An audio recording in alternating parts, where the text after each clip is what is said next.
سادہ لفظوں میں یہ کہ مجھے انسان سے نفرت ہے۔ جب اس کے بارے میں سوچتی ہوں تو میرا خون غصے سے کھولنے لگتا ہے۔ دل کرتا ہے کہ یا تو اس کو جان سے مار دوں یا پھر خود کہیں غائب ہو جاؤں۔ وہ جو بولنے پر آئی تھی تو چپ ہونے کا نام ہی نہیں لے رہی تھی۔ ہو سکتا ہے کہ تمہیں کوئی بہت بڑی غلط فہمی ہوئی ہو۔ ویسے مجھے نہیں لگتا کہ شیر زمان بھائی اتنی آسانی سے تمہارا پیچھا چھوڑیں گے۔ مجھے تو کچھ اور ہی لگ رہا ہے۔ تم ابھی شیر زمان کو جانتی نہیں ہو۔ تمہیں ذرا بھی اندازہ نہیں ہے کہ وہ کتنا سر پھرا ہے۔ اگر وہ سر پھرا ہے تو میں پھر اس سے بھی زیادہ ضدی ہوں۔ جب ایک بار بات کہہ دی ہے تو اسی پر قائم رہوں گی۔ اگر اس نے دیکھو کومل، میری بات سنو، میں تمہاری طرح ڈرپوک بالکل نہیں ہوں اور نہ ہی میں کسی سے ڈرتی ہوں۔ یہ میری زندگی ہے بھائی۔ میری مرضی میں جیسے چاہے اپنی زندگی گزاروں۔ کسی کو کوئی حق نہیں بنتا کہ وہ میری زندگی میں مداخلت کرے۔ اور شیر زمان جیسے لوگوں کو تو میں کسی خاطر میں نہیں لکھتی ہوں، جو سیاست کے نام پر نہ جانے کتنے معصوم لوگوں کا خون پیتے ہیں۔ اس انسان سے میں اتنی نفرت کرتی ہوں کہ میں بیان نہیں کر سکتی۔ وہ جو بولنے پر آئی تھی تو چپ ہونے کا نام نہیں لے رہی تھی۔ اس بات سے مکمل طور پر انجان کہ شیر زمان اس کے پیچھے ہی کھڑا تھا، بازو لپیٹے، پلر سے ٹیک لگائے، بہت ہی غور سے اس کی پشت کو گھور رہا تھا۔ یوں لگ رہا تھا جیسے وہ اس کی آنکھوں میں نگل جائے گا۔ اچانک کومل کی نظر اپنے بھائی جان پر پڑی تو اس کا وجود خوف سے لرز اٹھا۔ وہ سامنے کھڑی ماہی کو خاموش کروانا چاہتی تھی، مگر ماہی بیگم چپ ہونے کا نام ہی نہیں لے رہی تھی۔ تمہیں کیا ہوا ہے؟ تمہیں کیوں سانپ سونگھ گیا ہے؟ اور یہ چہرے کو کیا ہو گیا ہے؟ یوں لگ رہا ہے جیسے اپنے جلاد بھائی کو دیکھ لیا ہو۔ اس نے ہنستے ہوئے مذاق کیا، لیکن جیسے ہی پلٹی بری طرح سے چونک گئی، کیونکہ محترم سامنے ہی کھڑے تھے۔ بھرپور وجاہت کے ساتھ 6 فٹ سے نکلتا ہوا قد، چوڑا سینہ، بلا شبہ وہ کسی ریاست کا شہزادہ معلوم ہوتا تھا۔ ایک دنیا تھی جو اس پر مرتی تھی۔ لڑکیاں تو ہمیشہ اس کے آگے پیچھے ہی گھومتی رہتی تھیں۔ صرف وہی تھی جس کو شیر زمان کی پرسنالٹی میں ذرا برابر بھی دلچسپی نہیں تھی۔ کیا ہوا ہے محترمہ؟ تھوڑی دیر پہلے ہی آپ بہت ہی امپورٹنٹ ٹاپک پر گفتگو کر رہی تھیں۔ ابھی آپ کی زبان کو بریک کیوں لگ گئی ہے؟ ذرا میرے سامنے بھی میرے بارے میں باتیں کریں تاکہ مجھے بھی پتہ چلے کہ میں کس طرح کا انسان ہوں۔ اس نے دانت پیستے ہوئے اپنے الفاظ ادا کیے اور چھوٹے چھوٹے قدم اس کی طرف بڑھانے لگا۔ مجھے آپ سے بات کرنے میں کوئی دلچسپی نہیں ہے، اور جو کچھ کہنا تھا میں کہہ چکی ہوں۔ یہ کہہ کر وہ اس کے پہلو سے نکلنے ہی لگی تھی کہ یہ شیر زمان نے اس کا بازو پکڑ کر اسے دوبارہ سے اپنی جانب کھینچا۔ اگر میں تمہارا لحاظ کرتا ہوں تو اس کا یہ مطلب نہیں ہے کہ تم میرے سر پر چڑھ کر ناچنا شروع کر دو۔ تمہیں میری بات سمجھ میں آ رہی ہے؟ وہ خونخوار لہجے میں بولا۔ اس نے ایک جھٹکے سے اپنے بازو چھڑوائے۔ اپنا یہ روب ان لوگوں پر جا کر چلائیں جو واقعی آپ سے ڈرتے ہیں یا پھر آپ کی عزت کرتے ہیں۔ میں نہ تو آپ سے ڈرتی ہوں اور نہ ہی آپ کی عزت کرتی ہوں، بلکہ آپ جیسے انسان کو تو میں کسی کھاتے میں نہیں لکھتی ہوں۔ یہ جو تمہاری اتنی بڑی زبان ہے نا، میں اچھی طرح سے جانتا ہوں کہ اس کو کیسے کنٹرول کرنا ہے۔ آپ کا مجھ پر کوئی کنٹرول نہیں ہے شیر زمان صاحب، کیونکہ میں ان لوگوں کی لسٹ میں شمار نہیں ہوتی ہوں جو آپ سے دب کر بیٹھے ہوئے ہیں۔ میری اپنی ایک الگ دنیا ہے اور میں اپنی دنیا میں بہت خوش ہوں۔ میں ہرگز یہ گوارا نہیں کروں گی کہ کوئی بھی ایرا غیرا آ کر میری دنیا میں کسی بھی قسم کی مداخلت کرے۔ اب آپ یہاں سے جا سکتے ہیں۔ یہ کہہ کر وہ پرسکون انداز میں شیر زمان کے چہرے کو دیکھنے لگی تھی، جو غصے کے مارے لال ہو رہا تھا۔ تمہیں اندازہ بھی ہے کہ تم اپنی زندگی کی کتنی بڑی غلطی کر رہی ہو؟ نہیں، مجھے بالکل بھی اندازہ نہیں ہے، اور اگر آپ کو ایسا لگ رہا ہے تو پھر میری فکر کرنے کے لیے آپ کا بہت بہت شکریہ۔ وہ سامنے دروازہ ہے، آپ اس کو استعمال کر کے یہاں سے جا سکتے ہیں۔ پہلے وہ خود وہاں سے جانے لگی تھی کہ اچانک ہی اس کو احساس ہوا کہ وہ اپنے گھر میں کھڑی ہے۔ وہ کیوں یہاں سے نکلتی؟ جو انسان باہر سے آیا تھا اس کو یہاں سے جانا چاہیے تھا۔ میں چچا جان کو تمہاری شکایت لگاؤں گا۔ ان کو تمہارے سب کرتوتوں کے بارے میں بتاتا ہوں تاکہ وہ تم پر اپنا کنٹرول رکھیں۔ آپ کو لگتا ہے کہ میں آپ سے ڈرتی ہوں، یا آپ کو ایسا محسوس ہوتا ہے کہ میں اپنے بابا کے سامنے فوراً ہی اپنی غلطیوں کا اعتراف کر لوں گی؟ مسٹر شیر زمان صاحب، میں نے آپ سے ہی مکر جانا سیکھا ہے۔ جب تک آپ کے پاس کوئی ثبوت نہیں ہے تب تک آپ میرا کچھ بھی نہیں بگاڑ سکتے۔ واہ، کیا بات ہے! ایک طرف لوگوں کہتے ہیں کہ ہمیں آپ کی ذات سے کوئی فرق ہی نہیں پڑتا، اور دوسری طرف لوگ ہمیں ہی کاپی کر رہے ہیں۔ یہ سن کر وہ غصے سے پاؤں پٹکنے لگی۔ میں آپ کو جان سے مار دوں گی، آپ بسم اللہ کریں، میں اپنی جان حاضر کرنے کے لیے تیار ہوں۔ وہ ذرا سا آگے کو جھکا، جبکہ وہ تن فن کرتی کوئی خود ہی کچن سے باہر چلی گئی تھی۔ اسے رہ رہ کر شیر زمان کی بہن پر غصہ آ رہا تھا، جو وہاں سے فوراً ہی غائب ہو گئی تھی کہ اگر تھوڑی ہی دیر وہاں پر کھڑی رہی تو نہ جانے کون سی قیامت آ جائے گی۔ اس نے دیکھا کہ وہ آرام سے لان میں بیٹھی موبائل یوز کرنے میں مصروف تھی۔ بے وفا عورت، تمہیں ذرا بھی شرم نہیں آئی مجھے وہاں پر اکیلے چھوڑتے ہوئے؟ تو تمہارا کیا دل تھا کہ میں بھی تمہارے ساتھ ساتھ اپنے بھائی جان سے ذلیل ہوتی؟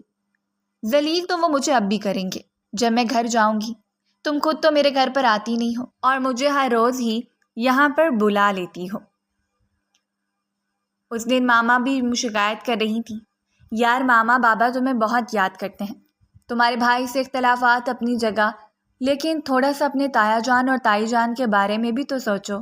یار قسم سے ماما ہر وقت ہی تمہارا نام لیتی رہتی ہیں۔ کومل کی بات سن کر وہ تھوڑی سی شرمندہ ہو گئی تھی۔ شیر زمان سے اس کی نفرت اپنی جگہ پر تھی، مگر اس کے تایا اور تائی واقعی اس کے ساتھ بہت مخلص تھے۔ یار آئی ایم ریئلی سوری، میں واقعی کوشش کروں گی کہ آج رات تمہارے گھر کا چکر لگاؤں۔ بس مجھے تھوڑا سا یونیورسٹی کا کام مکمل کرنا ہے۔ جیسے ہی میرا پروجیکٹ کمپلیٹ ہو جاتا ہے میں تمہارے گھر آ جاؤں گی، ٹھیک ہے؟ اور پھر مجھ سے وعدہ کرو کہ تم رات میرے گھر پر ہی رکو گی۔ وعدہ تو نہیں کرتی ہوں، لیکن کوشش ضرور کروں گی۔ یہ کہہ کر وہ اس کے پہلو میں ہی بیٹھ گئی تھی اور دونوں نے پھر سے یونیورسٹی کی باتیں شروع کر دی تھی۔ کیا میں تم سے ایک بات پوچھ سکتی ہوں؟ کومل نے غور سے اس کے چہرے کی طرف دیکھتے ہوئے کہا۔ پلیز اپنے بھائی سے ریلیٹڈ مجھ سے کوئی بھی بات نہ کرنا۔ یار میں صرف تم سے ایک چھوٹا سا سوال پوچھوں گی، تم سے ڈیٹیل نہیں پوچھوں گی، اور میں جانتی ہوں کہ تمہارا جواب کیا ہوگا، مگر اس کے باوجود میرا دل نہیں مان رہا۔ تمہیں تو شیر زمان بھائی کبھی بھی برے نہیں لگتے تھے، تم تو ہمیشہ ان کی تعریفیں کرتی تھی، بلکہ تم تو انہیں اپنا آئیڈیل کہا کرتی تھی۔ پھر ایسا کیا ہوا ہے کہ وہ تمہیں ایک دم سے ہی برے لگنے لگے ہیں؟ کیا ان سے کوئی غلطی ہو گئی ہے یا پھر انہوں نے کوئی جرم کیا ہے؟ یار کومل میری بات سنو، اس وقت میرا موڈ بہت ہی خوشگوار ہے۔ میں تمہارے بھائی کے بارے میں بات کر کے اپنا موڈ خراب نہیں کرنا چاہتی ہوں۔ اگر وہ میرا آئیڈیل تھا تو اس میں میری ہی غلطی تھی۔ اگر مجھے اندازہ ہو جاتا کہ تمہارا بھائی اس قدر گھٹیا انسان ہوگا تو قسم اٹھا کر کہتی ہوں اس کو آئیڈیل بنانا تو دور کی بات، اس کی طرف نگاہ اٹھا کر بھی دیکھنا پسند نہیں کرتی۔ تمہیں کسی نے بہت ہی غلط بتایا ہے۔ میں تمہاری اس سے سوچ پر افسوس کرنے کے علاوہ اور کچھ بھی نہیں کر سکتی ہوں، کیونکہ اپنے بھائی کی صفائیاں دے کر تھک چکی ہوں۔ اب مجھ میں اتنی ہمت نہیں ہے کہ میں مزید ان کے حق میں بولوں، کیونکہ تم کچھ بھی ماننے کے لیے تیار ہی نہیں ہو۔ خیر کافی وقت ہو گیا ہے، اب میں بھی گھر کے لیے نکلتی ہوں۔ یہ کہہ کر کومل اس کے قریب سے اٹھ کر چلی گئی، جبکہ اس نے دل ہی دل میں اپنے آپ کو کوس ڈالا۔ اسے کیا ضرورت تھی شیر زمان کی شان میں اتنے زیادہ قصیدے پڑھنے کی؟ جو بھی تھا کومل اس کی بہن تھی، آخر کوئی بہن کے ایسے اپنے بھائی کے بارے میں یہ سب کچھ برداشت کر سکتی ہے۔ اس لیے اس کی دوست بھی ناراض ہو کر جا چکی تھی۔ اس نے سوچا کہ شام کو وہ اس کے لیے کوکیز بیک کر کے لے جائے گی تاکہ اس کا موڈ خوشگوار ہو جائے۔ موسم بھی کافی خوشگوار ہو چکا تھا۔ اس نے ایک نظر آسمان پر ڈالی اور مسکراتے ہوئے سلطان کے بارے میں سوچنے لگی۔ وہ انسان اسے اپنے دل کے بے حد قریب لگتا تھا۔ کبھی کبھار وہ سوچتی تھی کہ اگر وہ انسان اس کی زندگی میں نہ ہوتا تو شاید وہ کبھی بھی خوش نہ رہ پاتی اور اس کی زندگی ہمیشہ ہی اداسیوں سے بھری رہتی۔ کچھ سوچتے ہوئے اس نے سلطان کا نمبر ملایا، مگر کچھ دنوں سے اس کا نمبر مسلسل بزی جا رہا تھا۔ اس کے ماتھے پر بل پڑ گئے۔ اب اس نے اس کے گھر والے نمبر پر کال کی تھی۔ ملازمہ نے فون اٹھایا تھا۔ تمہاری سلطان صاحب کہاں پر ہیں؟ اس نے روبدار انداز میں پوچھا۔ بیگم صاحبہ وہ تو شمع بیگم کے ساتھ تھوڑی ہی دیر پہلے گھر سے باہر نکلے تھے۔ تمہیں کچھ اندازہ ہے کہ وہ لوگ کہاں پر گئے ہیں؟ بیگم صاحبہ وہ تو کسی ہوٹل میں جانے کی باتیں کر رہے تھے، شاید کوئی برائٹ نام تھا اس ہوٹل کا۔ ملازمہ کو جو آدھی ادھوری انفارمیشن پتہ تھی وہ اس نے چھوٹی سی لڑکی کو دے دی تھی۔ ٹھیک ہے، یہ کہہ کر اس نے غصے سے کال کاٹ دی۔ اس نے اپنا سر دونوں ہاتھوں میں گرا دیا تھا۔ وہ انسان جو کہ تھوڑی دیر پہلے تک اس کا سکون بنا ہوا تھا، یکدم ہی اس کا سر درد بن گیا تھا۔ دراصل برائٹ وہی ہوٹل تھا جس میں وہ سب سے پہلے ماہی کو اپنے ساتھ گھمانے کے لیے لے کر گیا تھا۔ شمع بھی ماہی کی ہی کلاس فیلو تھی۔ حد سے زیادہ معصوم تھی اور کم عمر بھی تھی۔ ایک بہت بڑے وڈیرے کی بیٹی تھی، لیکن اس کی ذات میں نہ تو غرور تھا اور نہ ہی دولت کا نشہ تھا، بلکہ وہ ایک بہت ہی عاجز سی بندی تھی۔ سب لوگ ہی اس کو پسند کرتے تھے، مگر ماہی کی اس کے ساتھ بالکل بھی نہیں بنتی تھی، کیونکہ وہ نوٹ کر رہی تھی کہ جب سے وہ چھوٹی سی لڑکی ان کی کلاس میں آئی تھی، تب سے سلطان اب کچھ زیادہ ہی اس میں دلچسپی لینے لگا تھا۔ اکثر ہی وہ ان دونوں کو لان میں بھی بیٹھے ہوئے دیکھتے تھے۔ جب وہ اسے سوال کرتی تو وہ لاپرواہی کا اظہار کرتے ہوئے کہہ دیتا، یار ماہی، کم سے کم اس معاملے میں تو مجھ پر شک نہ کیا کرو۔ تم بہت اچھے طریقے سے جانتی ہو کہ میں تم سے کتنی محبت کرتا ہوں، تم میرے لیے کس قدر اہم ہو۔ تم میری زندگی میں آنے والی پہلی عورت، اور میں یہ بات گارنٹی سے کہتا ہوں کہ اگر تم اس طرح کی حرکتیں نہ کرتی رہی تو تم میری زندگی میں ٹھہرنے والی آخری عورت بھی ہوگی۔ وہ اس سے پوچھنا چاہتی تھی کہ وہ کس طرح کی حرکتوں کی بات کر رہا ہے۔ جب ماہی کسی لڑکے سے گفتگو کرتی تھی تو اس کا پارا ہائی ہو جاتا تھا اور وہ اس لڑکے کو جان سے مارنے کے لیے تیار ہو جاتا تھا، اور اگر یہی کام جب ماہی کرتے تو وہ اس کی حرکتوں کو شک کا نام دینا شروع کر دیتا تھا۔ ماہی صاحبہ کا منہ دیکھ کر بار پھر سے خراب ہو چکا تھا۔ میری پیاری بہنا، اچانک ہی اسے اپنے بھائی کی آواز سنائی دی۔ اس نے اتنے برے طریقے سے اس کو گھورا تھا کہ وہ اپنے کانوں کو ہاتھ لگاتا ہوا آیت الکرسی پڑھتا ہوا وہاں سے نکل گیا۔ اس کا دل کر رہا تھا کہ ساری دنیا کو تہس نہس کر دے۔ اسے ہر چیز سے ایک دم سے ہی نفرت محسوس ہونے لگی تھی۔ کبھی کبھار وہ سوچتی تھی کہ کتنی عجیب بات ہے کہ ایک انسان کی وجہ سے ہمیں اپنی پوری زندگی، آس پاس کے لوگ اور آس پاس کا ماحول زہر لگنے لگتا ہے، لیکن اگر وہی انسان ہماری مرضی کے مطابق برتاؤ کرنا شروع کر دے تو ہمیں ہر چیز ہی خوبصورت لگتی ہے۔ وہ اکثر ہی خود کو کوستی تھی اور سوچتی تھی کہ کم سے کم اس کو اپنا کمفرٹ زون کسی انسان کو نہیں بنانا چاہیے تھا، کیونکہ انسان بعض اوقات انسانوں کو بہت ہی ذلیل کرتے ہیں۔ اب وہ یہ باتیں صرف سوچ کر ہی رہ جاتی تھی۔ رات تقریباً 8 بجے کا وقت تھا جب اسے خیال آیا کہ اس نے اپنی دوست کو بھی منانا ہے۔ اس نے اپنے سارے مسئلے سائڈ پر رکھے۔ سلطان کی طرف سے تقریباً 10 کالز آ چکی تھیں، مگر اس نے اس کی کسی بھی کال کا جواب نہیں دیا تھا، کیونکہ وہ اس سے ناراض تھی۔ وہ کوکیز اٹھا کر جیسے ہی اپنے تایا جان کے گھر کے اندر داخل ہوئی تو سامنے ہی دشمن جان کھڑا تھا۔ لبوں پر مسکراہٹ سجائے اس کو دیکھ کر وہ مزید کھل کر مسکرانے لگا۔ ارے آج اس غریب خانے میں کیسے آنا ہوا آپ نے تو اس غریب خانے میں قدم رکھ کر اس کو 4 چاند لگا دیے ہیں۔ دیکھو تو ہر طرف ہی آپ کی موجودگی کا جشن منایا جا رہا ہے۔ بس زیادہ ڈرامے لگانے کی ضرورت نہیں ہے، جیسے میں تو جانتی نہیں ہوں کہ تم مجھ سے کس حد تک نفرت کرتے ہو۔ ایک بات جو ہے ماہی صاحبہ، وہ مجھے بہت ہی عجیب لگتی ہے۔ کیا میرے بارے میں آخر اتنا غلط گمان کیسے کر سکتی ہیں؟ میں نے تو ابھی تک آپ کا کچھ بگاڑا بھی نہیں ہے۔ عجیب سے انداز میں اس کے چہرے کی طرف دیکھتے ہوئے وہ آنکھیں چھوٹی چھوٹی کرتے ہوئے بولا، تو میرا کچھ بگاڑ بھی نہیں سکتے ہو زمان؟ یہ تو آپ کی سوچ ہے۔ اگر میں بگاڑنے پر آؤں تو کچھ بھی کر سکتا ہوں۔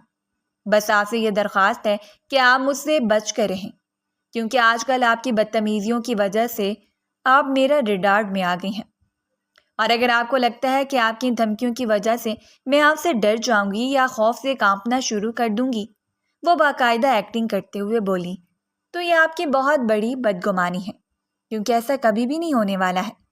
آپ کو پہلے بھی بتایا تھا کہ اپنے باپ کے علاوہ میں کسی کے پاپ سے بھی نہیں ڈرتی ہوں۔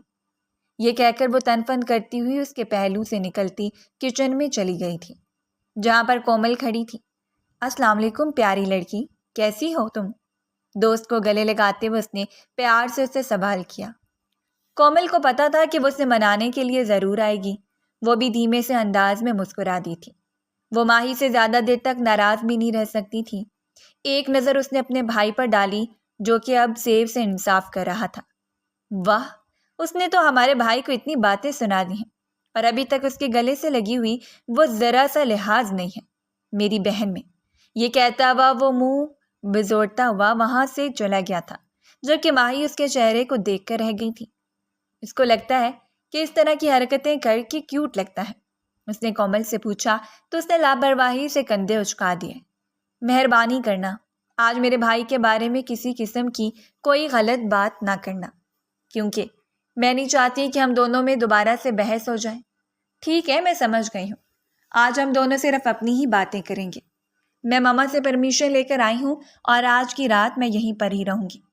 کافی دیر تک وہ تایا جان کے ساتھ بیٹھی سیاست کو ہی ڈسکس کرتی رہی تھی. اسے سیاست سے بہت زیادہ نفرت تھی اور اپنی نفرت کا اظہار وہ کھل کر کرتی تھی. وہ بار بار جان بوجھ کر شیر زمان کی طرف دیکھ رہی تھی اور اسے احساس دلانے کی کوشش کر رہی تھی، مگر زمان صاحب بھی اپنے نام کے ایک یوں لاپرواہ ہو کر بیٹھے ہوئے تھے جیسے وہ اس محفل کا حصہ ہی نہیں ہے، یا پھر دور دور ان کا وہاں پر موجود لوگوں سے کوئی تعلق ہی نہیں ہے. اس نے اب کی بار جان بوجھ کر شیر زمان کا نام لیا تھا اور اس کے کسی بلنڈر کے بارے میں بتایا تھا جو اس نے پورے میڈیا کے سامنے سر انجام دیا تھا. اس بار بھی شیر زمان نے لاپرواہی کا اظہار کیا، جبکہ تایا جان بھی انداز میں مسکرا رہے تھے. جانتے تھے کہ ان دونوں کی آپس میں بالکل بھی نہیں بنتی ہے اور ان دونوں کی انبن سے پورا خاندان ہی محظوظ ہوتا تھا. چلے اب بہت ہو گیا ہے، سیاست کو چھوڑیں اور یہ لیں. اس کی تائی جان نے اس کے سامنے گرما گرم پکوڑے رکھے کیونکہ موسم ایک دم سے ہی بہت خوشگوار ہو گیا تھا اور ایسے موسم میں پکوڑوں کی ہمیشہ ہی طلب رہتی ہے. اس سے پہلے کہ وہ پلیٹ سے اٹھاتی زمان نے اس کے منہ سے پلیٹ کھینچ لی. وہ غصے سے اس کے چہرے کو گھورنے لگی. شیر زمان کی ماما نے اس کو ڈانٹا تھا مگر وہ بہت ہی ڈھیٹ تھا. تھوڑی ہی دیر میں وہ وہاں سے چلا گیا تھا جبکہ وہ بھی اٹھ کر کومل کے کمرے میں آ گئی تھی. یار میں سوچ رہی ہوں کہ اگر تمہاری اور بھائی کی شادی ہو جائے تو تم پاگل تو نہیں ہو گئی ہو؟ تمہارے دماغ میں یہ خیال آ کیسے گیا؟ میں مر تو جاؤں گی مگر کبھی بھی اس انسان سے نکاح نہیں کروں گی. توبہ توبہ، وہ اپنے کانوں کو ہاتھ لگاتی ہوئے بولی. اور جس انسان کے پیچھے تم پاگل ہو رہی ہو وہ انسان تو آج کل کسی اور کے ہی چکروں میں مصروف ہے. تم کس کی بات کر رہی ہو محترمہ؟ آپ اچھی طرح سے جانتی ہیں کہ میں کس کی بات کر رہی ہوں. آپ کے محبوب کی بات کر رہی ہوں، یعنی سلطان صاحب کی. ان کو باپ کی ذات میں کوئی دلچسپی نہیں رہی ہے. وہ اب اس وڈیرے کی بیٹی کے ساتھ ہی گھومتا رہتا ہے. بہت جلدی وہ تمہارے ساتھ بریک اپ بھی کر لے گا کیونکہ مجھے یہ بھی پتہ چلا ہے کہ وہ خفیہ طور پر اس کے ساتھ ریلیشن شپ میں آ گیا ہے. ایسا نہیں ہو سکتا، میں یہ مان ہی نہیں سکتی ہوں. اسے اپنی آواز کسی گہری کھائی سے آتی ہوئی معلوم ہوئی تھی. ماہی بیگم کو اپنے آپ پر بہت زیادہ مان تھا. اسے اپنی صلاحیتوں پر بہت زیادہ یقین بھی تھا. اسے لگتا تھا کہ لوگ کبھی بھی اسے دور ہونے کے بارے میں سوچ بھی نہیں سکتے ہیں اور جو کوئی اس کی زندگی میں آتا ہے وہ اس کی زندگی سے نکل نہیں سکتا ہے. جہاں تک سلطان کا سوال تھا وہ تو سمجھ رہی تھی کہ اس نے سلطان کو مکمل طور پر اپنی مٹھی میں کیا ہوا ہے اور یہ سوچ بھی کچھ دن پہلے تک ہی محدود تھی کیونکہ کچھ دن پہلے جو کچھ ہوا تھا اس کے بعد اس کا سوچنے کا انداز بھی بہت ہی اچھے طریقے سے بدل گیا تھا. تم دیکھ لینا، وہ میرے ساتھ کبھی بھی دھوکہ نہیں کرے گا. اس نے میرے ساتھ جینے مرنے کی قسمیں کھائی ہیں اور کیا تم ان قسموں پر یقین کر لیتی ہو؟ تم نہیں جانتی کہ یہ لڑکے کس قدر چالاک ہوتے ہیں. یہ لڑکیوں کو نکاح کا ہی جھانسا دیتے ہیں کیونکہ ان کو پکا ہوتا ہے کہ صرف یہی وجہ ہے جو لڑکیاں ان سے بات کریں گی، ورنہ وہ ان کو منہ بھی نہیں لگائیں گے. اس نے بھی تو تمہارے ساتھ ایسا ہی کیا ہے. اس نے تمہیں کہا تھا کہ وہ اپنے بابا جان سے تمہاری ملاقات کروائے گا. کتنا عرصہ ہو گیا تم دونوں کے تعلق کو؟ اس نے تو ابھی تک ٹھیک طرح سے یونیورسٹی میں بھی اس بات کا اعلان نہیں کیا. کہیں ایسا نہ ہو اس کی دوست نے اس سے دور ہو جائے. یہ کہہ کر وہ دوبارہ سے بستر کی چادر ٹھیک کرنے لگی تھی. اس نے ماہی کو سوچوں کو ایک بھنور میں پھنسا دیا تھا. تمہارے لیے میرا ایک بہت ہی اچھا اور مفید مشورہ یہ ہے کہ اس انسان کو اب چھوڑ دو. اس کے علاوہ بھی اس دنیا میں بہت سے لوگ موجود ہیں. اگر تم ان کو غور سے دیکھو گی تو تمہارے بہت سے مسئلے حل ہو جائیں گے. مجھے پتہ ہے کہ یہ ساری باتیں تم صرف مجھے ڈرانے کے لیے کہہ رہی ہو. پھیکے سے انداز میں ہنستے ہوئے کہنے لگی. کومل کو بے ساختہ اس لڑکی پر ترس آ رہا تھا جو سب کو جانتے ہوئے بھی انجان بن رہی تھی، حالانکہ اسے معلوم بھی تھا کہ اس کا انجام صرف اور صرف تباہی ہے. اچھا مجھے بتاؤ کہ تم کیا کھانا پسند کرو گے؟ میں بھی تھوڑی ہی دیر میں تمہارے لیے بنا کر لاتی ہوں. آج رات ہم بیٹھ کر مووی دیکھیں گے اور بہت زیادہ انجوائے کریں گے، کومل نے ہلکے پھلکے انداز میں کہا. ماہی بڑی مشکل سے مسکرائی تھی. وہ جانتی تھی کہ اب کچھ بھی ہو جائے وہ انجوائے نہیں کر پائے گی. وہ سلطان کی سوچوں سے ہی نہیں نکل پائے گی. رات تقریباً 1 بجے کا وقت تھا. کومل گہری نیند سو گئی تھی کیونکہ اس کو رات کو جلدی سو جانے کی عادت تھی، جبکہ ماہی کی آنکھوں سے نیند اڑ ہی گئی تھی. وہ جانتی تھی کہ وہ جتنی مرضی کوشش کیوں نہ کر لے اسے نیند نہیں آئے گی۔ وہ تھک کر اپنے بیڈ پر ہی بیٹھ گئی۔ اس نے اپنا سر دونوں ہاتھوں میں گرا دیا تھا۔ وڈیرے کی بیٹی کا چہرہ مسلسل اس کی نظروں کے سامنے گھوم رہا تھا۔ وہ اٹھی اور شیشے کے سامنے جا کر اپنا عکس دیکھنے لگی اور اس نے بے ساختہ اپنے چہرے کو چھوا۔ آنسو اس کی آنکھوں سے ٹوٹ کر اس کے گالوں پر گر رہے تھے۔ مجھ میں کیا کمی ہے؟ اس نے بے ساختہ خود سے سوال کیا۔ کیا میں خوبصورت نہیں ہوں؟ اس نے اب اپنی آنکھوں کو چھوا تھا۔ سب لوگ ہی اسے پیاری آنکھوں والی لڑکی کہتے تھے۔ اس کی آنکھیں تھیں اس قدر خوبصورت اور حسین کہ ہر کوئی اپنے آپ کو اس کی آنکھوں میں ڈوبا ہوا پاتا تھا۔ وہ خود اس سے سوال کر کے پھوٹ پھوٹ کر رونے لگی تھی۔ وہ یہ بات ماننے کے لیے تیار ہی نہیں تھی کہ سلطان اس کے ساتھ زیادتی کر سکتا ہے۔ رات 3 بجے کا ٹائم تھا جب اس نے اپنا موبائل آن کیا اور سلطان کو غصے سے کال ملا دی۔ کیا مسئلہ ہے تمہیں؟ کیوں میرا دماغ خراب کیا ہوا ہے؟ خود بھی سکون سے سو جاؤ اور مجھے بھی سکون سے سونے دو۔ سلطان کی بیزاریت بھری آواز اسے سنائی دی۔ تھوڑی دیر پہلے تک تو تم مجھے مسلسل کالز کر رہے تھے۔ یوں لگ رہا تھا جیسے تم میرے لیے مر رہے ہو، اور ابھی یوں بات کر رہے ہو جیسے مجھ پر احسان ہو۔ میں تمہیں کالز اس لیے نہیں کر رہا تھا کہ مجھے تم سے دھواں دھار قسم کی محبت ہے، یا میں واقعی تمہارے پیچھے پاگل ہو رہا تھا۔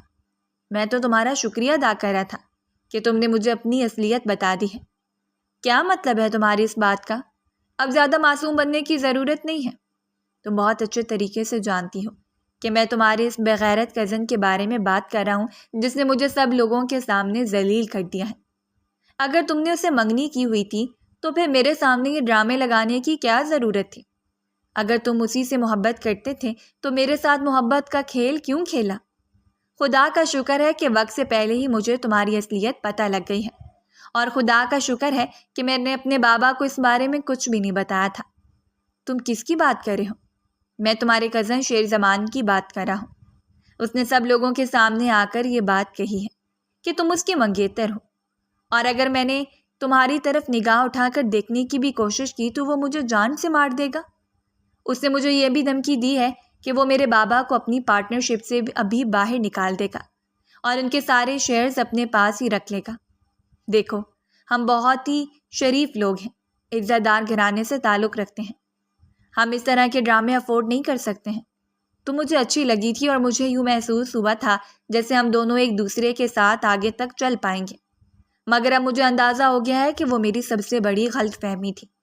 تم نے تو پہلے سے اپنا راستہ دیکھا ہوا ہے اور اپنی منزل بھی پہچانی ہوئی ہے، اس لیے مہربانی کر کے اب دوبارہ مجھے کال کرنے کی کوشش مت کرنا، کیونکہ میں تمہارے اس پاگل کزن کی وجہ سے اپنے بابا کا برسوں کا کاروبار تباہ و برباد نہیں کر سکتا ہوں۔ یہ کہہ کر اس نے غصے سے کال کاٹ دی تھی، جبکہ وہ وہیں زمین پر بیٹھ گئی تھی اور پھوٹ پھوٹ کر رونے لگی تھی۔ اچانک ہی اس کو یوں محسوس ہوا جیسے کسی نے اپنی چادر اس کے کندھوں پر ڈالی ہو۔ اس نے نگاہیں اٹھا کر دیکھا تو سامنے ہی شیر زمان کھڑا تھا۔ کیا ہوا ہے تمہیں؟ کیوں رو رہی ہو؟ کیا کسی نے کچھ کہا ہے؟ اس چھوٹی سی لڑکی کی آنکھوں میں آنسو دیکھ کر شیر زمان کو اپنا دل ڈوبتا ہوا محسوس ہوا تھا۔ دیکھو، تم پلیز رو نہیں، تمہارے آنسو مجھے تکلیف پہنچا رہے ہیں۔ وہ اس کی طرف جھکا ہی تھا کہ اس کے کندھوں سے پکڑ کر اٹھا سکے، مگر اس نے غصے سے اس کے ہاتھ جھٹک دیے تھے۔ تم سوچ بھی نہیں سکتے ہو کہ میں تم سے کتنی نفرت کرتی ہوں۔ تم نے میری زندگی برباد کر دی ہے، میں تمہیں کبھی بھی معاف نہیں کروں گی۔ تو میرے لیے اس دنیا کے سب سے ناپسندیدہ انسان ہو۔ اگر اس دنیا میں قتل کرنے کی اجازت ہوتی تو میں قسم اٹھا کر کہتی ہوں کہ میں تمہیں جان سے مار دیتی۔ ہوا کیا ہے مجھے بتاؤ۔ وہ اب لو بھینچے غور سے اس کے چہرے کی طرف دیکھ رہا تھا۔ تم نے میری زندگی برباد کر دی ہے، تم سن رہے ہو؟ تم نے میری زندگی برباد کر دی ہے، تم نے مجھ سے میری خوشیاں چھین لی ہیں۔ تمہیں لگتا ہے کہ یہ سب کچھ کر کے تمہیں خوشیاں مل جائیں گی؟ تو یہ تمہاری سب سے بڑی غلط فہمی ہے۔ تم نے مجھے میری محبت سے دور کیا ہے۔ تم اپنی محبت سے دور ہو جاؤ گے مگر میری محبت ہو تم، اور تم میرے اس وقت بہت ہی پاس کھڑی ہو۔ لبوں پر شرارتی سی مسکراہٹ سجائے وہ ذرا سا اس کی طرف جھکا۔ میں تھوکنا بھی پسند نہیں کرتی ہوں تم پر۔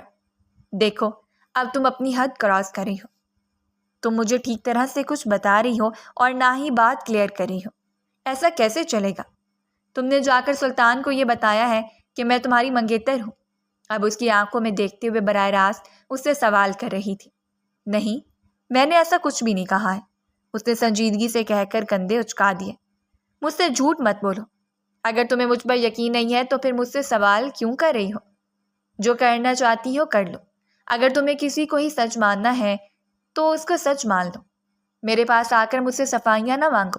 یہ کہہ کر وہ وہاں سے گزرنے ہی لگا تھا کہ ماہی نے غصے سے اس کے بازو پکڑ لی اور پھر اس کے گریبان سے پکڑتے ہوئے نفرت بھرے لہجے میں بولی، شیر زمان، میں تمہارے ساتھ وہ سلوک کروں گی کہ تم کسی سے بھی نظر ملانے کے قابل نہیں رہو گے۔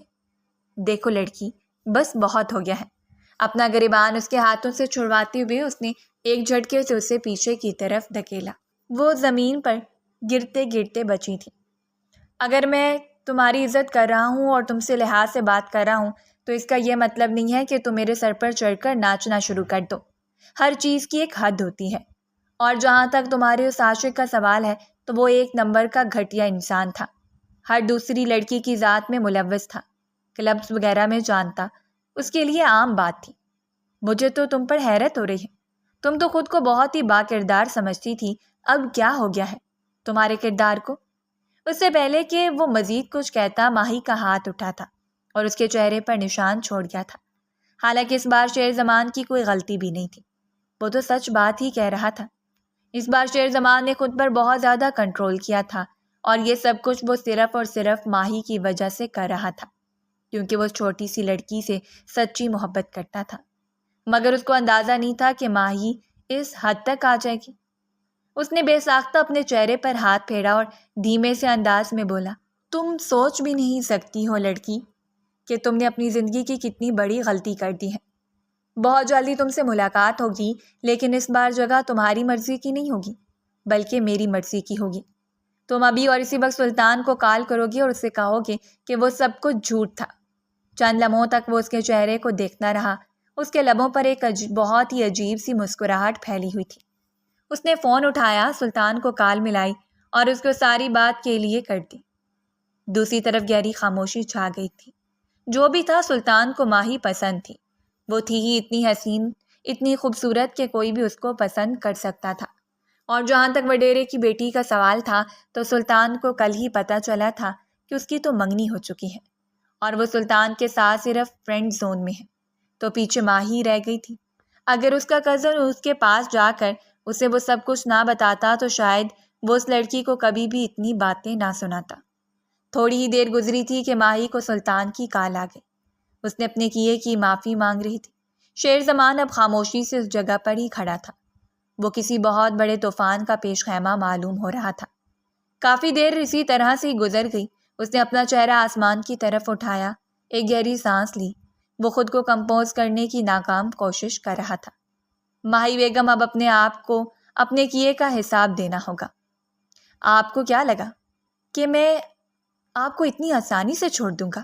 اور جو غلطی آپ نے کی ہے اس پر میں آپ سے کسی بھی قسم کا حساب نہیں لوں گا؟ تو یہ آپ کی غلط فہمی ہے محترمہ۔ وہ بہت بری طرح سے خوفزدہ ہو گئی تھی۔ اس کا وجود اس وقت لرز رہا تھا۔ اتنا تو وہ بھی جانتی تھی کہ اس نے ایک ایسا کام کیا جس کی معافی ممکن ہی نہیں ہے، کیونکہ شیر زمان کا شمار ان لوگوں میں ہوتا تھا جو ایک بار ضد ڈالتے تھے اور پھر پوری زندگی ہی اس انسان کو ذلیل کرتے رہتے تھے۔ مگر اسے حیرت اس چیز پر ہو رہی تھی کہ زمان نے کسی قسم کا رد عمل کیوں نہیں دکھایا۔ اس نے تو کوئی بات بھی نہیں کی تھی، بلکہ خاموشی سے کال ملا کر سب کچھ بتا دیا تھا۔ حالانکہ تھوڑی دیر پہلے تو وہ صاف مکر گیا تھا۔ پھر وہ کس طرح کا انسان تھا؟ اسے کیا چاہتا تھا؟ سوچ سوچ کر اس کا دماغ پھٹ رہا تھا۔ وہ سونے کی کوشش کر رہی تھی، لیکن نیند بھی اس کی آنکھوں سے کوسوں دور تھی۔ اس وقت وہ اسی دشمن کے گھر پر موجود تھی۔ صبح سویرے ہی وہ اپنے گھر کے لیے نکل گئی اور پھر اس کے بعد اس نے تایا کے گھر جانا بالکل بند کر دیا تھا۔ دوسری طرف سلطان بھی اس کے گھر پر رشتہ لے کر آ گیا تھا۔ وہ دونوں ہی ایک دوسرے کے ساتھ بہت خوش تھے اور ان دونوں شادی کی شاپنگ زور و شور سے ہو رہی تھی۔ ایک دن جب وہ گھر کے اندرونی حصے میں داخل ہوئی تو شیر زمان کے ساتھ ٹکراتے ٹکراتے بچے۔ او آئی ایم ریئلی سوری، اس نے نارمل سے انداز میں کہا تو شیر زمان خاموشی سے ہاتھ باندھے اس کے چہرے کو دیکھنے لگا۔ یار قسم سے، بعض اوقات مجھے تمہارے لیے بہت افسوس ہوتا ہے۔ کیا مطلب ہے آپ کا؟ میں آپ کی بات سمجھی نہیں ہوں۔ وہ سوالیہ انداز میں اس کے چہرے کی طرف دیکھتے ہوئے بولی، میں تمہیں یہ کہہ رہا ہوں کہ بعض اوقات تم پر بہت افسوس ہوتا ہے، کیونکہ تمہارے ساتھ قسمت ایک بہت ہی بڑا مذاق کرنے والی ہے۔ میں آپ کی ان دھمکیوں سے ڈرتی نہیں ہوں۔ تم جانتی ہو کہ میں دھمکیاں نہیں دیتا، بلکہ میں پریکٹیکل کر کے دکھاتا ہوں۔ خیر، میرے پاس آپ کی فضولیات سننے کے لیے وقت نہیں ہے۔ تمہیں ڈیپ ریڈ کلر کا لہنگا پسند کرنا چاہیے تھا، جس پر تم نے پہلی بار ہاتھ رکھا تھا۔ یہ لہنگا تم پر بالکل بھی سوٹ نہیں کرے گا، اور تمہارے شوہر کی پسند بالکل بھی اچھی نہیں ہے۔ خوف کی ایک لہر اس کے پورے جسم میں دوڑ گئی تھی۔ اس کو کیسے پتا چلا کہ اس نے سب سے پہلے ڈیپ ریڈ کلر کے لہنگے پر ہاتھ رکھا تھا؟ کیا وہ شخص ان لوگوں کا پیچھا کر رہا تھا؟ دیکھو شیر زمان، اس نے کچھ کہنا چاہا، مگر شیر زمان نے ہاتھ اٹھا کر اسے خاموش رہنے کا اشارہ کر دیا۔ معافی کا ٹائم ختم ہو چکا ہے چھوٹی لڑکی، اب انتقام کا وقت شروع ہوگا۔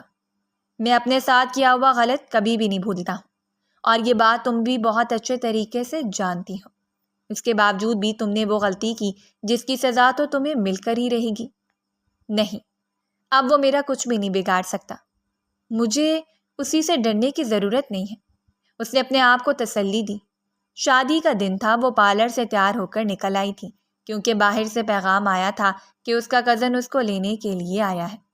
اسے سنبھلنے کا موقع ہی نہیں ملا تھا کہ کالے رنگ کی گاڑی اس کے قریب آ کر رکی اور اس کو بے ہوشی کر کے اپنے ساتھ لے کر چلی گئی۔ جب اس کو دوبارہ سے ہوش آیا تو وہ ایک بہت بڑے خوبصورت کمرے میں موجود تھی۔ سامنے ہی شیر زمان صوفے پر بیٹھا مسکرا رہا تھا۔ اس کا سر بری طرح سے چکرانے لگا۔ اس کو یہاں پر آئے ہوئے ایک رات ہو چکی تھی۔ وہ غصے سے اپنی جگہ سے اٹھی اور اس کے سامنے جا کر کھڑی ہو گئی۔ اس کا گریبان پکڑا ہی تھا کہ زمان نے ایک جھٹکے سے اپنا گریبان چھڑوا دیا۔ یہ غلطی زندگی بھر نہ کرنا چھوٹی لڑکی، ورنہ اس کی سزا بہت ہی بڑی ملے گی۔ خیر، نکاح کے لیے تیار ہو جاؤ، تھوڑی ہی دیر میں ہم دونوں کا نکاح ہونے والا ہے۔ میں مر جاؤں گی مگر تم سے شادی نہیں کروں گی۔ تمہیں لگتا ہے کہ میں تمہاری ان باتوں کو کسی کھاتے میں رکھتا ہوں؟ میں تمہاری بہت عزت کرتا تھا، اور تم سوچ بھی نہیں سکتی کہ میں نے تم سے کتنی محبت کی تھی۔ اپنی اس محبت کی وجہ سے ہی میں نے تمہاری وہ محبت نظر انداز کر دی تھی۔ تو میں کیسے انسان کے ساتھ شادی کرنے چلی تھی جو عورتوں کا کاروبار کرتا ہے؟ تم جھوٹ بول رہے ہو، ایسا ممکن نہیں ہو سکتا۔ اگر تمہیں مجھ پر یقین نہیں آتا تو میں تمہیں ثبوت تو دکھانے کے لیے بھی تیار ہوں۔ یہ کہہ کر اس نے ٹی وی پر ایک ویڈیو چلا دی۔ جیسے جیسے وہ اس ویڈیو کو دیکھتی گئی، اسے لگتا گیا کہ جان اس کے قدموں سے نکل رہی ہے۔ ایسا نہیں ہو سکتا، وہ انسان ایسا نہیں کر سکتا ہے۔ میں اسی لیے ہی تمہیں اسے دور کرنا چاہتا تھا، کیونکہ وہ تمہارے لیے بالکل بھی ٹھیک نہیں تھا۔ میں جانتا ہوں کہ میرا طریقہ تھوڑا سا غلط تھا، مگر وہ سب کچھ تمہارے فائدے کے لیے ہی تھا۔ اور پھر اس رات جب تم نے وہ حرکت کی تو میں نے بھی فیصلہ کر لیا کہ ٹھیک ہے، اب میں تمہارے ساتھ ہی کھیل کھیلوں گا جو مجھے کھیلنا چاہیے۔ تم نے اپنے ہاتھوں سے اپنے پاؤں پر کلہاڑی ماری ہے اور میری محبت کو نفرت میں بدل دیا ہے۔ تم مجھ سے بھیک مانگو، میرے قدموں میں گرو، تب بھی میں تمہاری طرف نگاہ اٹھا کر بھی نہیں دیکھوں گا۔ چلو اب نکاح کی تیاری شروع کرو۔ تھوڑی دیر میں ملازمہ شادی کا جوڑا لے کر تمہارے پاس آ جائے گی، اور مجھے کسی بھی قسم کا تماشا نہیں چاہیے۔ میں پہلے ہی بہت زیادہ تھکا ہوا ہوں، اس ہنگامے کے بعد گھر جا کر آرام کروں گا۔ میں تم سے نکاح نہیں کروں گی۔ ویسے تو تمہاری چھوٹی بہن بھی جوان ہو چکی ہے۔ اگر تم نے مجھ سے نکاح نہ کیا تو میں اپنے آدمی کو حکم دوں گا کہ وہ تمہاری بہن کو اغوا کر لے۔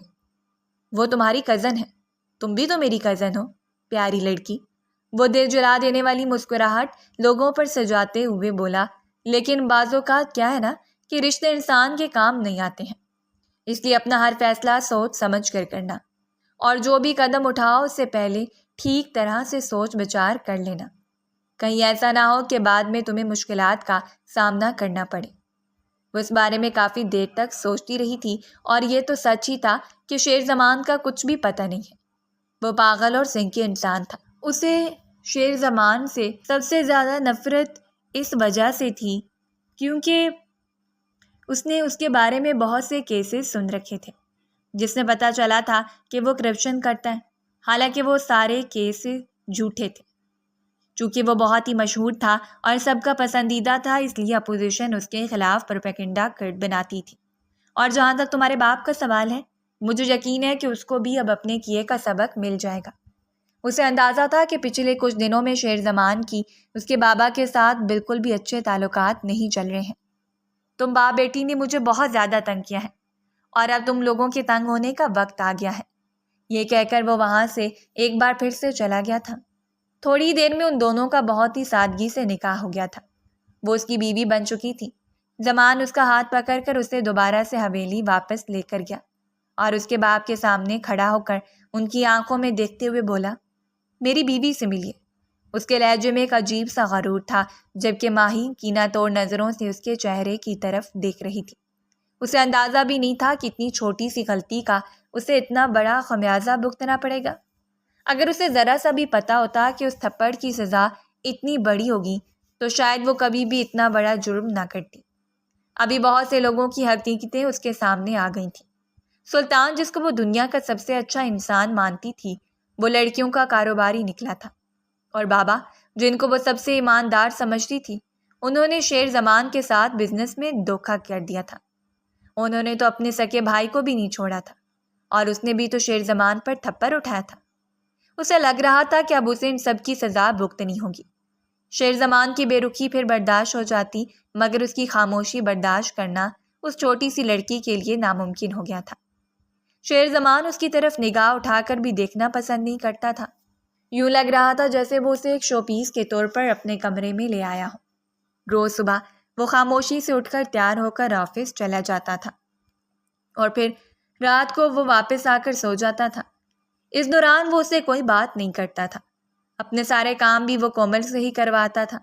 کچھ عرصے کے بعد اس نے اپنا بزنس کراچی میں سیٹل کر لیا اور خود اکیلا ہی وہاں پر چلا گیا۔ ایک بار بھی چھوٹی سی لڑکی سے پوچھنا گوارا نہیں کیا تھا۔ اس دوران وہ اپنے ماما بابا سے پھر سے راضی ہو چکی تھی۔ دوسری طرف یوں محسوس ہوتا تھا جیسے شیر زمان کو اب اس کی ذات سے کوئی دلچسپی ہی نہ رہی ہو۔ ایک وقت تھا جب اس کے آگے پیچھے گھومتا تھا، اسے بات کرنے کے لیے بہانے ڈھونڈتا تھا، اور اب یہ وقت آ گیا تھا کہ وہ اس کے پاس موجود تھی، مگر اس کے باوجود بھی شیر زمان کو کوئی فرق ہی نہیں پڑتا تھا۔ اس چھوٹی سی لڑکی کو بھی اس بات کا احساس ہو گیا تھا کہ اس نے ہمیشہ شیر زمان کو غلط ہی سمجھا تھا۔ نہ تو وہ کسی کرپشن کے کیس میں ملوث تھا، اور نہ ہی اس نے کسی غریب کے ساتھ زیادتی کی تھی، بلکہ تو وہ ہمیشہ ہی غریبوں کے کام آتا تھا، بیوہ عورتوں کی مدد کرتا تھا، جتنی بچوں کو سکول میں داخل کرواتا تھا۔ اس نے تو بہت سے فلاحی کاموں میں حصہ لیا ہوا تھا۔ جب وہ اس کے ساتھ رہ رہی تھی تو اسے اس کی زندگی کے بارے میں بھی پتہ چل رہا تھا۔ ایک دن جب وہ رات کے وقت کمرے میں داخل ہوا، کافی عرصے کے بعد وہ کراچی سے واپس آیا تھا، اور آج اس کا گھر پر پہلا دن تھا۔ وہ اپنا سر اس کے سینے پر رکھ کر پھوٹ پھوٹ کر رونے لگی۔ شیر زمان بھی اپنی جگہ پر ساکت رہ گیا تھا۔ اسے لگ رہا تھا کہ وہ لڑکی ابھی بھی اس سے نفرت ہی کرتی ہے، مگر یہ کیا، سب کچھ بدل چکا تھا۔ اب اس لڑکی کے دل میں اس کے لیے نفرت نہیں تھی، محبت تھی، اور اس کے ساتھ ساتھ شرمندگی بھی تھی۔ مجھے معاف کر دو، مجھ سے غلطی ہو گئی ہے۔ تمہیں مجھے جو سزا دینا چاہتے ہو میں وہ قبول کرنے کے لیے تیار ہوں، لیکن خدا کا واسطہ ہے، یہ خاموشی مجھ سے برداشت نہیں ہوتی ہے۔ اس خاموشی کو توڑ دو۔ میں جانتی ہوں کہ میں نے تمہارے ساتھ غلط کیا ہے، ہمیشہ ہی تمہیں غلط سمجھا ہے، تمہارے کردار پر وار کیا ہے۔ میں اپنے کیے پر بہت زیادہ شرمندہ ہوں۔ وعدہ کرتی ہوں کہ دوبارہ کبھی بھی تمہیں شکایت کا موقع نہیں دوں گی۔ خدا کا واسطہ ہے کہ مجھے معاف کر دو۔ میں تم سے ناراض نہیں ہوں، اور نہ ہی میں تم سے ناراض ہو سکتا ہوں۔ یہ کہہ کر اس نے اس کا ہاتھ پکڑ کر اسے بستر پر بٹھا دیا۔ جو کچھ بھی ہوا ہے اس میں کسی کا بھی کوئی قصور نہیں ہے، بس اس کو ماضی سمجھ کر بھول جاؤ۔ اور جہاں تک محبت کا سوال ہے تو میں ابھی بھی تمہیں بے پناہ چاہتا ہوں، مگر میں ہر بار پہل کرتے کرتے تھک چکا تھا۔ میں نہیں چاہتا تھا کہ اس بار تم پہل کرو، اور خدا کا شکر ہے کہ تم نے مجھے مایوس نہیں کیا۔ میں تم سے وعدہ کرتا ہوں کہ میں بھی تمہیں زندگی کے کسی موڑ پر مایوس نہیں کروں گا۔ تو کیا ہم راضی ہو گئے ہیں؟ اس نے معصومیت سے آنکھیں ٹمٹماتے ہوئے کہا۔